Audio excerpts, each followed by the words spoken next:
So here in Ireland, coming up, we have European and local elections. The local elections are for county councillors, and the European elections are for members of the European Parliament.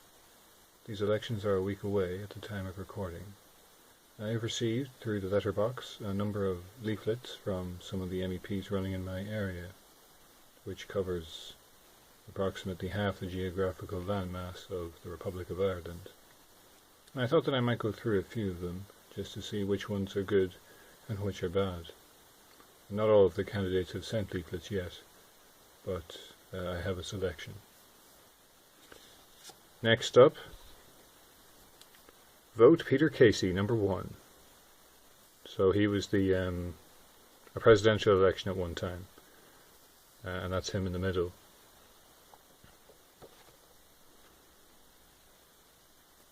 There he is again. In the corner, 1 second.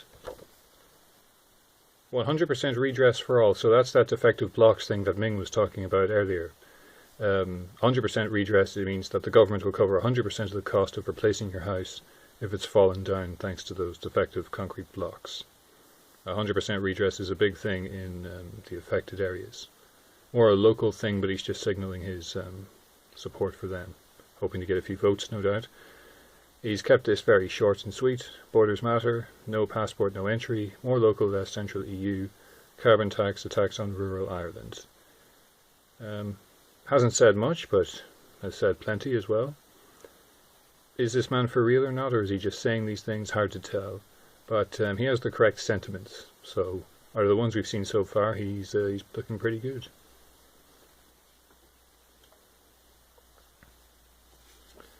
Next up, James Reynolds, number 1.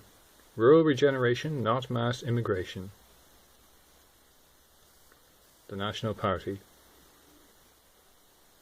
It looks like if you go to a social dance or something, he'd be the guy at the table outside selling the raffle tickets. So he's a full-time farmer from Longford, so he's had a real job. 1 in 5 residents in Ireland today are non-Irish due to the impact of mass immigration. Ireland belongs to the Irish, so that's pretty good. He got the line in, he said the thing, and that is very important. He's tackling immigration head on, and the anti-rural Green Deal. So again, he's now taking on the green agenda, and then sovereignty and independence. So this must be that negative agenda that Niall Blaney wasn't going to do anything about. So that's sounding pretty good.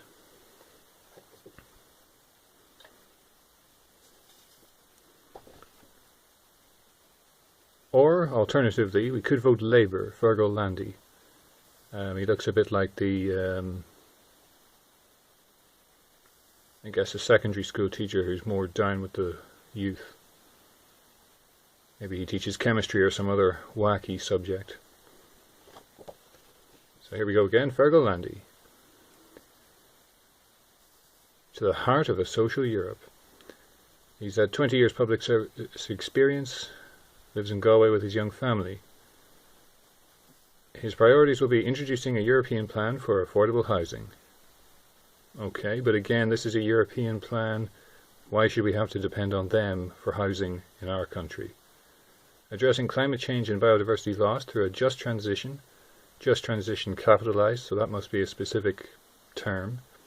That supports urban and rural communities, so I suspect that'll be telling farmers to stop producing food and growing native trees or something. Now that's not going to be sustainable if we keep increasing the population.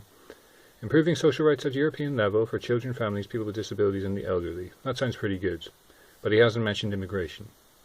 So I'm a bit suspicious, and he's from the Labour Party. So I doubt he would. Who do we have next? We have Herman Kelly.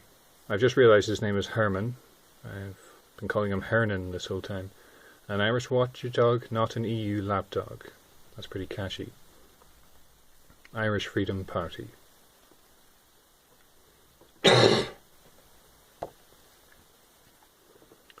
So there he is. He's stuck in here a bit like a football coach or something. He's on the sidelines.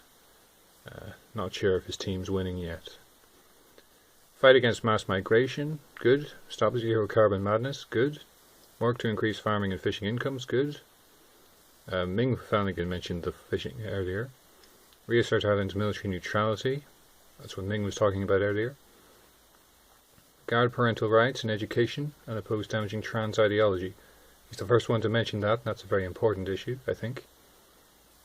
Small business, enterprise economy, freedom of speech, against state censorship. So he's the first one to mention that as well. So I think he's ticked all the boxes. He's got all the right sentiments.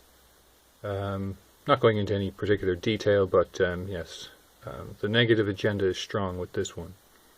Although I don't know how much of this, I mean, would an MEP do these things, or would a TD in Dublin? But there were correct sentiments. I think some of these parties might be using the European elections as a dress rehearsal for the general election we're having next year, I think. I think it's next year, if not this year.